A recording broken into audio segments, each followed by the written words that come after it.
Di situ saya berpikir, ini something wrong. Berarti saya seperti dituntut, dipaksa untuk memiliki kan. Karena sudah mau masuk akal semuanya. Sudah tawarnya ngawur, minta waktunya berlaku bulan depan, semua diiyakan. Justru kita yang kaget ya. Akhirnya di situ saya akhirnya berusaha kan. Gimana caranya? Ya, cash flow sudah ada waktu itu. Cuman kalau di 1 bulan 100 bisa saya dalam hati kepepet kan jual Rolex saya kan sudah dapat. Itu aja. Nah, terus yang kedua, ketiga udah gampang karena saya udah tahu polanya. Ya. Yang penting kebutuhan mereka kita penuhin, ya. Karena dia juga buat hidup.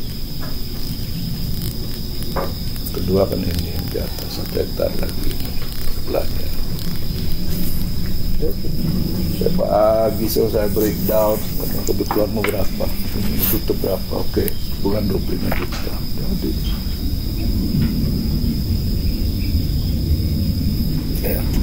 ya memang kalau lihat dulu rasanya susah. Artinya susah gini. Sekarang kan kelihatan datarannya di mana. Kalau dulu kan tidak kelihatan datarannya di mana. Mana tempat datar, mana yang begini kan kita tidak lihat. Jadi apa? Banyak ide dulu yang keluar. Memang salah satunya adalah ide bikin tempat doa. Itu. Dan bikin tempat doa, tapi ada ide lain lagi. Kita mau bikin Kampung Bali. Jadi satu kawasan itu memang kita bikin dibagi per are kah, per 2 are gitu, ada satu rumah, satu ini. Jadi kita mau bikin begitu. Cuman dalam perjalanan ya saya percaya ini Tuhan lah ya. Dari awal bagaimana Tuhan dari awal dulu aja mempertemukan antara yang jual ini loh ke Pak Daniel. Itu sudah campur tangan Tuhan semua. Iya, nggak mungkin. Ya gimana mungkin lagi baru pandemi. Kita harus harus mempertahankan karyawan segitu banyak. Ya, terus ditambah lagi karyawannya Bali sewa-sewa lagi, datang lagi tiap hari, bos tolong gini. Masuk, terima. Nah di situ kok anehnya kok saya tidak pernah kekurangan. Itu juga bingung juga saya. Saya bukan bilang ada simpanan di bank sekian miliar terus. Enggak sama sekali ini. Ini day by day ini. Hari ke hari ini. Ya, kalau mau di ini ya, mungkin Pak Jem belum dengar cerita. Udah ya, saya udah cerita ya. Sudah cerita Pak, udah cerita Pak Hari. Jadi saya merasa luar biasa nih. Kalau bukan Tuhan nggak mungkin nih. Ya, itu semua disiapkan. Tenaga pas lagi banyak, ya. Terus orang-orang di sekitar sini, kok bisa loh saya punya ide, pakai mereka semua tuh ikut berpartisipasi di sini. Mereka juga merasa senang membantu. Wow. Jadi memang perjalanannya mulus semua sampai hari ini, Mas. Mulus. Ya, mulus itu bukan berarti tanpa masalah ya Pak ya. Artinya mulus itu tertata. Ya. Kalau saya lihat tertata dari proses awal pembayaran, sistem pembayaran, ya. Semua tertata. Kalau saya sih melihat saksi mata, saksi hidup yang melihat bagaimana benar-benar. Kalau menurut saya ini Tuhan bekerja itu step by step. Tapi ada hal yang jadi bagiannya Tuhan dan jadi bagiannya kita manusia. Tapi Tuhan tetap campur tangan dalam hal memberi hikmat. Contoh dalam sistem pembayaran Pak ya. Sistem pembayaran itu hikmat Tuhan, gimana harus by termin kan gitu kan, setelah termin harus bagaimana, terus mengerti bagaimana kebutuhan orang-orang di sekitar ini itu pasti Tuhan taruh hikmatnya sehingga bisa mengelola dengan baik. Jadi memang kembali lagi ya Pak ya, hikmat, dan itu mereka juga mereka juga iya saja. Itu juga satu hal yang luar biasa kan. Ya, setuju aja. Ini yang menarik di tengah-tengah situasi COVID, di saat dunia itu semua pada selling, quiet, tapi justru Pak Daniel mengambil sebuah langkah yang cukup ekstrim untuk buying something. Ini rahasianya apa ini Pak? Kalau belakangan baru saya tahu. Karena saya buying something not for me. Saya nggak merasa ini untuk saya.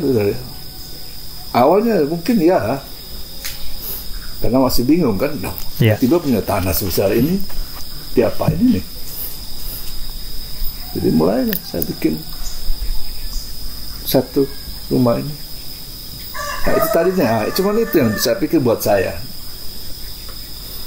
Setelah itu saya, masa sih kok saya sendiri kesini, ngapain? Mulai, makanya selalu saya bilang, saya selalu mulai dari lingkaran kecil, titik. Satu titik itu saya, keluarga saya, mulai keluar. Saya bikin satu lagi buat anak-anak saya. Kalau datang kan, bisa situ. Setelah itu saya pikir masih luas ini. Kalau karyawan saya mau datang, tidur di mana? Nah, itu dia. Bikinlah situ. 5 biji itu. Yeah. Setelah bikin, mereka tidak pernah datang. Mereka sibuk kan. Nah jadi itu yang saya bilang, karena bukan mungkin ya, pasti ya, karena saya tidak mementingkan diri saya bukan saya cuma butuh satu kamar tidur sepotong situ, udah selesai.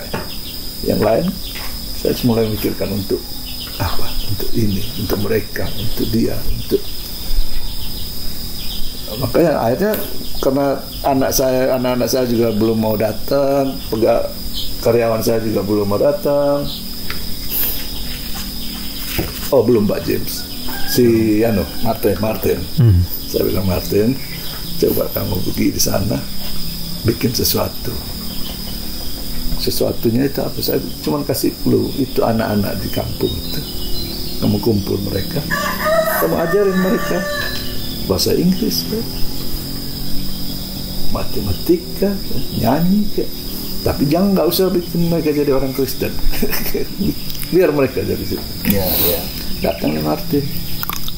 Mulai lama-lama kok tambah banyak. Di momen itulah saya datang pertama kali, Pak. Jadi sementara Martin di sini sendiri, saya telepon dia. Martin, lagi di mana posisi? Di Gesing, Om. Saya pingin mampir. Begitu saya mampir, karena kebetulan trip saya dari Negara mau ke Pupuan. Saya pikir Gesing kan di sebelahnya Pupuan ini. Saya mampir, Pak.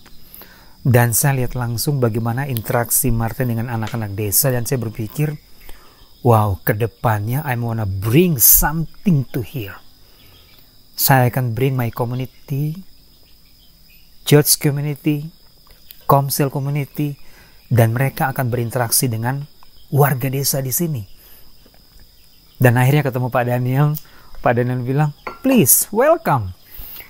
Nah, inilah momen yang dimana saya rasa di saat Pak Daniel berpikir tidak untuk kepentingan diri sendiri, tapi mementingkan kepentingan orang lain, Tuhan turun tangan, Pak. Ya, saya juga pikir itu, ya, karena saya tidak untuk diri saya. Jadi yang saya lakukan ya aja, tidak ada beban. Wow, terus lihat anak-anak itu antusias ya. Ya. Terus Pak James datang bawa anak-anak yatim. Nah di situ mulai saya berpikir, wow, ini tempat berarti spesial. Waktu mereka bilang mereka senang, mereka mau kembali lagi, mereka waduh di sini mereka merasa menikmati. Di Situ saya mulai pikir, oh berarti ini tempat bisa lebih bermanfaat. Maka saya bilang, undang lagi mereka. Kalau enggak ini kita biayain tuh. Betul. Kita transportnya kita kasih sampai di sini. Akhirnya ada juga yang nyumbang, Andi. Dia begitu tahu, dia bilang enggak, I keep you some money, please buy something for them. Dan itu ada juga nih yang tertarik. Ya. Nah dari situ lebih ya, kalau dihitung-hitung per rata-rata per minggu 20 orang kali 2 tahun lebih itu sudah ribuan orang 2000 lebih ya. Bayangkan bisa memberkati sekian banyak orang. Artinya begini, banyak komunitas-komunitas kecil, gereja kecil yang pengen retreat tapi tersandung biaya. Iya. Mereka bisa ke tempat ini. Ini luar biasa loh. Mereka bisa menikmati untuk retreat, dan bahkan ini kalau saya lihat ini bukan hanya tempat retreat, ini tempat untuk merenung. Ini tempat untuk solitude and silence. Solitude and silence itu menyendiri, berdiam diri, dan tenang di hadapan Tuhan. Kan firman Tuhan bilang, berdiam dirilah dan jadilah tenang agar engkau bisa berdoa. Itu dia. Jadi kadang-kala kita berdoa terlalu hiruk pikuk kan. Jadi mungkin dalam kesempatan ini juga bisa mengundang banyak rekan-rekan hamba Tuhan, ya kan? Bisa juga berretreat di sini sendiri, kan gitu kan? Ini hal yang luar biasa. Gitu. The one and only. Saya sempat mendapat masukan dari beberapa pendoa syafaat yang tempo hari kesini Pak, mereka ada sekitar 7 orang pendoa syafaat dari sebuah gereja di Jakarta. Jadi Pak Bayu, Pak Daniel, tempat ini nggak cuma dinikmati oleh komunitas gereja atau komunitas Kristen yang ada di Pulau Bali. Ini sudah sampai dampaknya keluar Pulau Bali. Oh ya? Dan saya sendiri ditelepon dari Jakarta, Pak James, saya dapat info ada tempat retreat di Gesing Pak ya. Kami boleh datang, syaratnya apa Pak? Saya bilang please welcome. Kami bertuju Pak, kami mau berdoa. Oh silakan Ibu, dengan senang hati. Waktu saya ketemu mereka setelah sehari di sini Pak, mereka bilang, Pak, atmosfer dari tempat ini saya belum pernah rasakan. Ini yang membuat perbedaan dari rumah-rumah retreat yang saya pernah kunjungi di banyak kota, di berbagai provinsi di Indonesia. Atmosfer yang saya rasakan di sini, kita merasakan hadirat Tuhan sepertinya ini surga dekat banget kayaknya, dia bilang. Wow, saya sendiri waktu dengar kesaksian ini jadi semakin bergairah. Jadi ini ya, merinding ya. Merinding, betul sekali Pak. Merinding, dan saya bilang itu akhirnya sesuai kan dengan rencana kita kan. Coba bayangkan kalau mau deket surga kok bayar. Sudah tidak nyambung kan? betul. Syukurlah saya memang digerahkan itu. Dan saya juga nggak tahu itu di mana saya bisa. Saya bukan seorang yang, saya tidak pernah kerja di panti sosial sih. Tapi kok tiba-tiba punya ide begitu ya. Dan saya juga bukan orang yang berkelebihan seperti ada yang sering bilang, Pak Daniel berarti orang kaya kan? Nah itu selalu saya patahkan dengan perumpamaan, kalau memang orang kaya yang harus punya tempat seperti ini dan gratis, kok enggak banyak? Padahal di luar sana banyak orang kaya. Nah ini menarik nih Pak. Tapi kenapa kok enggak ada orang kaya yang bikin seperti ini dan gratis? Jadi berarti kesimpulannya, untuk berbuat seperti ini tidak perlu orang kaya. Haleluya. Benar kan? Iya. Karena buktinya orang kaya segitu banyak di luar sana, enggak ada yang bikin seperti ini. Benar banget. Nah, saya yang tidak kaya, tapi saya mau dan saya lakukan. Itu aja, simple itu. Nah, karena satu lagi, banyak yang juga merasa kenapa harus gratis. Karena ini butuh Ya, biaya betul. Untuk maintenance-nya. bangun ini semua. Kenapa tidak dikomersilkan? Jawaban saya kembali lagi. Ya, kalau Tuhan sudah siapkan, pasti yang lain-lain juga ikut disiapin. Amin. Ya. Dia sudah membuat sejauh ini, masa untuk maintenance tidak disiapkan. Iya. Yang kedua, saya tidak rencana untuk selalu mengkomersilkan apa yang saya miliki. Saya akan cukup punya perusahaan satu. Saya berbisnis, bisa menghasilkan, hasilnya saya kembalikan, selesai itu. Masa di sini gua harus komersil, jual lagi, nanti di villa, di rumah juga jual lagi. Toh kalau mau dijual disewakan juga hasilnya berapa sih? Ya. Kita udah hitung kan? Ya, betul. Kita sudah hitung. Selama 2 tahun 3.000 orang yang datang, kalau satu orang ditarik 50.000 aja misalnya ya. Cuman 150 juta. Lama Mau bikin buat apa? Ternyata Betul. banyak kan? Ya sejauh ini masih lah bisa kita cover. Ya. Tapi bukan tidak menutup kemungkinan atau menutup pintu untuk ada teman-teman, ada komunitas Ya, yang mau kontribusi, Betul. bersinergi, mau sama-sama untuk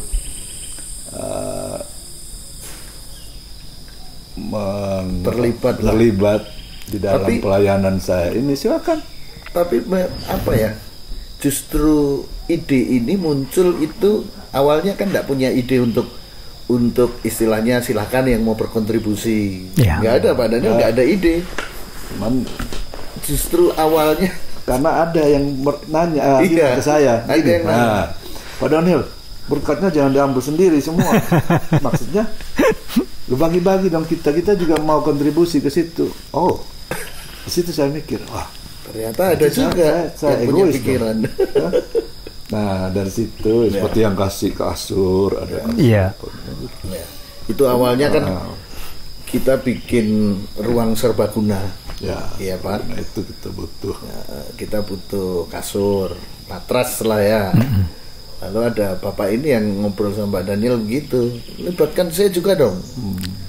Jadi rupanya ada banyak orang juga yang pengen berbuat sesuatu, cuman kadang-kadang mereka mungkin juga tidak tahu harus yang model seperti apa kan gitu. Tapi begitu melihat seperti ini, itu juga mereka ingin terlibat. Justru di situ akhirnya punya ide Untuk membuka pintu.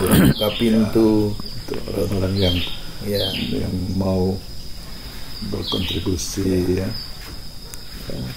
Ya begituan lah. Seringkali kita mendengar orang bilang begini, Pak. Tuhan, ini aku. Putuslah dia. Wah, itu dia. Pilihlah aku, utuslah dia. Ya, kan gitu. Tapi memang saya rasa saudara-saudara, rekan-rekan yang lain yang mau kontribusi itu sangat baik. Karena pastilah itu namanya menabur kan pasti menuai. Iya. Itu yang pertama. Yang kedua, karena kan ada banyak dari komunitas-komunitas kecil, gereja-gereja kecil yang mereka datang ke tempat ini dan kemudian mereka juga menikmati semua suasana fasilitas yang ada di tempat ini, dan kemudian kita juga tidak menutup mata bahwa semua yang kita nikmati itu kan baik operasional ya, operasionalnya kan terus berjalan. Jadi saya rasa banyak hati yang tergerak untuk berkontribusi itu bagus juga untuk semacam subsidi silang ya. Iya kan? Betul nggak? Ya. Dan itu juga ada membuat saya juga berpikir, wah berarti kita harus memanage dengan baik. Betul. Harus transparan ya. Iya, betul. Jadi ke depan ini kalau memang ada yang berkontribusi atau ada yang tergerak untuk ikut, ya kita terima dan kita salurkan Ya. kembali ke perawatan Ya. seperti Betul kita, sekali. Untuk itu. ya kita memberi lebih lagi ya, yang tadinya seperti yang kita sudah lakukan selama ini kan ada untuk listrik, air, laundry, ya, dan kebersihan, ya, itu keamanannya, wifi, ya itu ya, kita kembalikan dan mungkin Ya. kita akan memberi lebih dengan adanya dana atau kontribusi dari teman-teman ya, saudara-saudara kita kelola dengan baik dan transparan. Nanti kita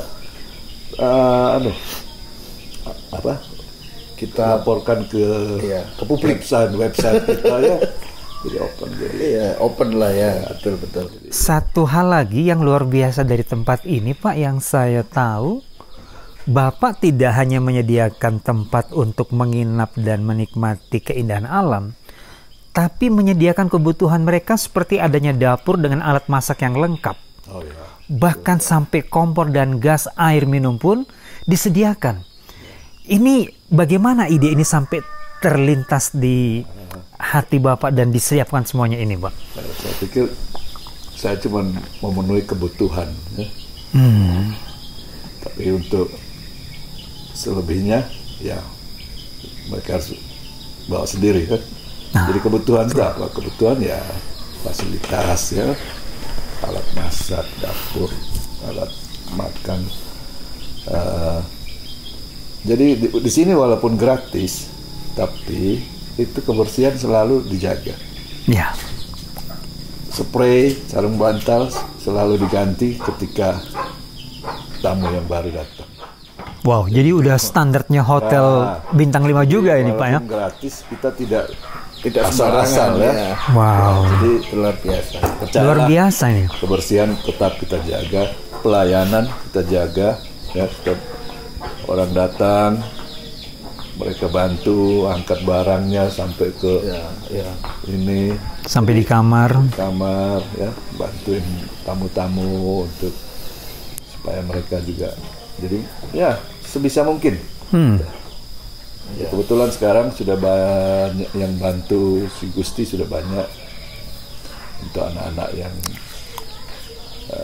anak-anak remaja itu, mereka bantu bersih-bersih, ganti spray, bersihkan dapur, bersihkan ruangan. Dan anak-anak itu yang tinggal di sekitar sini ya Pak ya? Jadi orang tuanya kerja untuk bangun tempat ini, nanam di sini. Nah, anak-anaknya sebelum pergi ke sekolah mereka bantu di sini.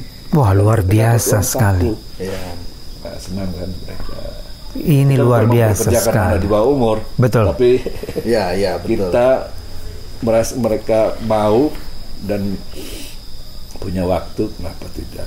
Karena yang saya lihat bahwa keberadaan kita ada di sini itu jadi seperti keluarga ya, Pak Daniel.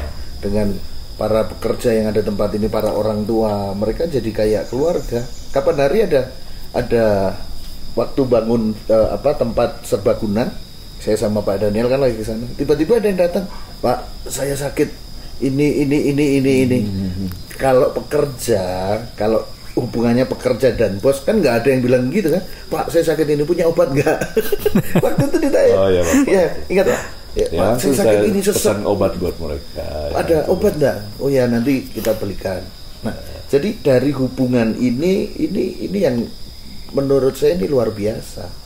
Jadi bukan lagi hubungan kamu siapa, kami siapa, kamu yang pekerja gitu. Enggak. Ternyata sangat bagus sekali karena kekeluargaan. Makanya itu anak-anak pada kerasan. Jadi awalnya kan begitu. Pada kerasan di sini, pada main di sini. Gusti kan setelah Martin tidak ada, Gusti kan yang terusin, yang ngajarin. Nah, ketika Gusti ngajarin, kan Gusti tinggal di sini, jadi mereka dekat. Betul. Akhirnya itulah pada awalnya kenapa anak-anak ini mereka bantu bersih-bersih, bukan karena disuruh, karena senang. Sama kontribusi. Iya, karena betul senang. Sekali. Itu yang.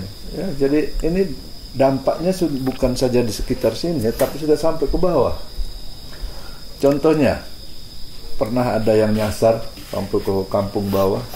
Tanya, Villa Alfa di mana, tempat Pak Daniel di mana? Oh, di atas. Ayo ikut saya. Jadi dia bukan sekedar kasih tahu sini belok kiri, naik ke sana belok kanan, bukan. Dia Dengan senang hati dia bilang, Bapak ikut saya. Oh nggak usah, ikut saya antar sampai di tempat. Ya. Padahal itu warga dari desa seberang, Pak ya? Bawah. Wow, luar biasa. Jadi saya bersyukur hal itu bisa terjadi, dan saya pikir kita berdampak baik lah. Betul. Dengan ini. Ya. Jadi lihat aja keamanan, mereka juga bantu. Lihat aja kita tidak punya pagar, tidak punya pintu kan. Ya. Ini satu-satunya tempat retreat di Pulau Bali, bahkan mungkin di dunia nih Pak. No gate, no door, no fence. And no charge. No charge. No charge tuh. No CCTV. No CCTV. No, tidak ada. Ya, apa itu yang harus kita pertahankan? Harus padanya pertahankan sehingga akan terjalin seperti ini, semakin kekeluargaan, semakin karena semakin besar kadang-kala semakin ribet kan, tetapi kita berdoalah biar tetap sama sehingga kekeluargaan tetap ada. Jadi milik bersama. Milik bersama. Dimiliki oleh warga sini juga ada.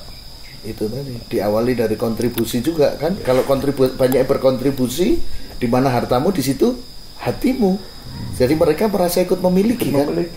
Karena begitu ada kontribusi, merasa yang dari luar merasa ikut memiliki, yang di sini juga bisa jadi berkat lebih lagi buat orang-orang di sekeliling ini. Kan semakin semakin erat. Ini kayaknya kita perlu seruput dulu kopinya Pak Bayu. Ini kopi gesing, ini kenikmatannya luar biasa. Kopi gesing. Nah, ini dia. Tadi sesi pertama sudah ya kita bahas, tapi Pak Bayu belum ada ya. Ya. Jadi kita bakal punya satu program lagi, yaitu kita akan memanfaatkan lahan kita yang baru yang di atas, beberapa hektar di atas, untuk membuat kebun kopi percontohan. Ya. Jadi di situ kita akan bikin kebun kopi, kita akan bikin penyuluhan tentang bagaimana berkebun, bertani kopi yang benar, memanage kebun yang benar. Kita bikin akademi kopi, ya. Jadi ada kebun kopi, akademi kopi. Kita ada tour, ada agro turis, agrowisata, ada cafe shop, jadi lab ada semua. Jadi semua itu jadi hulu ke hilir juga ada semua masyarakat sekitar untuk mereka bisa belajar lebih jauh tentang bagaimana berkebun yang benar. Kita mengangkat mereka sehingga mereka akan jadi walaupun petani yang profesional yang karena memang daerah ini dulunya saya dengar memang kopi, memang Pak, di ya. sini lumbung kopi dulu, tapi karena tidak terawat dan memang tidak ada pembinaan, ya, tidak ada yang mengedukasi, ya lama-lama mereka beralih ke wortel, ya. Tapi ini memang di sini cocok sekali untuk kopi Arabica. Ya, kita bersyukur juga kita dikirim oleh seorang ahli coffee expert, ya. Jadi kita akan mulai. Jadi besok-besok sini ada kafe. Kita juga dengan adanya pengunjung ke sini atau yang memanfaatkan tempat kita, mungkin mereka akan tertarik untuk berkebun kopi, berbisnis kopi, minimal minum kopi lah. Iya, betul. Luar biasa sekali. Jadi ini yang konsep yang benar-benar ini the one and only, ini benar-benar ini diterapkan di sini Pak ya. Tamu yang datang tidak hanya sekedar untuk retreat dan menikmati keindahan daripada tempat ini yang Tuhan sudah sediakan, tapi mereka juga mendapatkan sesuatu, diedukasi tentang bagaimana untuk mereka bisa mengenali lingkungan ini, merawat dan menjaganya, sampai mereka bisa menikmati secangkir kopi gesing yang ditanam oleh petani lokal. Gesing. Ini luar biasa konsep yang diterapkan Kedepannya oleh Alpha Villa. target kita adalah kebun kopi yang besar yang ada.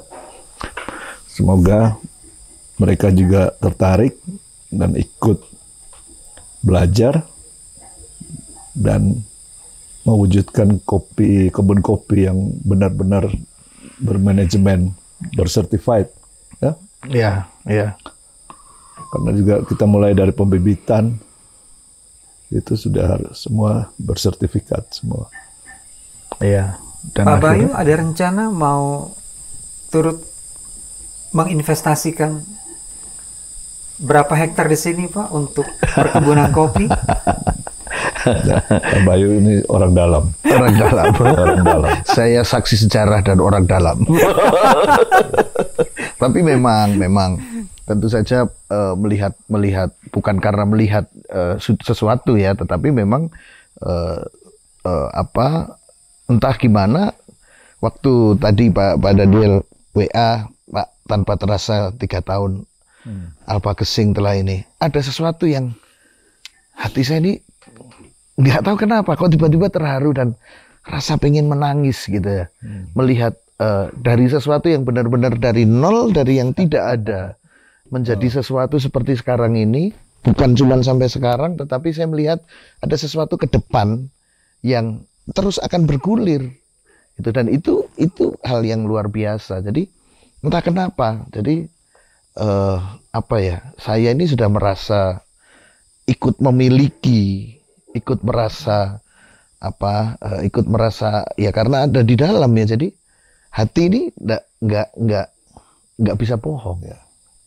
Saya dengar kalau mengundang Pak Bayu ke tempat ini sulit sekali, Pak, ya? Oh, dulu sibuk. Ya. Tapi sekarang kan terbukti. Ya, karena memang waktu itu ada beberapa prioritas yang lain. Hari ini tetap sibuk sama, cuman yang lain disingkirkan kan. Prioritasnya berubah kan. Gitu kira-kira. Saya pikir lebih mudah mengundang malaikat untuk datang, Pak, daripada Pak Bayu ke sini, Pak. Jangan begitulah. Nanti saya speechless loh. Ya, luar biasa kita bisa ketemu di sini ya. Bisa ngobrol. Ya, dengan harapan ke depannya kita bisa lebih baik dan lebih bermanfaat untuk lebih banyak orang. Ya. Jadi saya selalu berterima kasih dukungannya Pak James ya, yang begitu luar biasa. Ini ujung tombaknya. Jadi Pak James ini yang lebih tahu tentang tamu di Villa Alpha daripada saya. I never know who is coming here. Betul. Jadi, awalnya saya agak underestimate. Artinya underestimate itu ngajak-ngajak orang kan gitu kan. Ke sebuah tempat yang nggak ada orang yang kenal kan begitu. Tapi setelah satu grup, saya dalam hati acungin jempol, dalam hati loh ya. Tapi sekarang saya acungin jempol. Yang benar-benar. Benar-benar 2 jempol. Ini kita sudah full book bulan ini, full. Juli sudah ada yang booking. Saya lihat kan kita punya grup itu, lihat sendiri. Oktober juga ada, Desember juga ada. Bahkan hingga Desember juga ada. Ya, tuh. Dan pesertanya yang datang itu sudah meningkat, bukan lagi 10-20 orang, itu ada yang 100, ada yang 80. Karena sesuai kapasitas kita sekarang kan kita bisa maksimal 100 ya. Ini menarik, Pak. Dengan semakin banyaknya orang yang mengetahui tempat ini, bagaimana cara mengatasinya agar tidak terjadi 2 atau 3 grup yang ingin stay di tempat ini pada hari yang sama? Lalu di satu sisi mereka tiba-tiba membatalkan dan tanpa rasa bersalah. Adakah kira-kira Pak Iya, betul. sistem yang akan diterapkan nanti untuk agar mereka juga tidak asal booking, Iya, karena tapi banyak mereka kan berkomitmen untuk Iya. pasti datang. Nah itu bagaimana? gratis itu seringkali dianggap murahan kan gitu. Jadi orang segitu Ya. gampang batalin. Itu sudah terpikirkan. Jadi ke depan kita akan bikin satu sistem, ya, sehingga orang itu bertanggung jawab atas apa yang dia inginkan. Ya. Iya. Jadi mungkin ada sedikit peraturan, ya, yang ujung-ujungnya juga nanti untuk apa, sebagai booking komitmen fee, ya, Iya. atau komitmen apalah namanya untuk keseriusan mereka, sehingga dengan adanya itu mereka bertanggung jawab, ya. Ya. Serius. Ya. Yang Dan Iya. itu pun akan kita kembalikan ke kontribusi yang seperti kita butuhkan di sini juga, kita kelola lah itu. Untuk operasional dan Operasional, perawatan tempat ya. ini kembali. Ya, mungkin semacam nanti kita godok, kita pikirkan itu supaya ini untuk kepentingan bersama kan. Sayang kan kalau ada yang membatalkan padahal kemarin sudah ada yang ini kita tolak terus. Iya, betul. Itu juga kita berusaha untuk mencegah itu. Memang perlu dipikirkan tuh, karena ini sudah semakin ramai, sudah semakin banyak yang ingin Iya. ke sini. Ya, itu kembali lagi juga nanti Pak James juga harus bisa lebih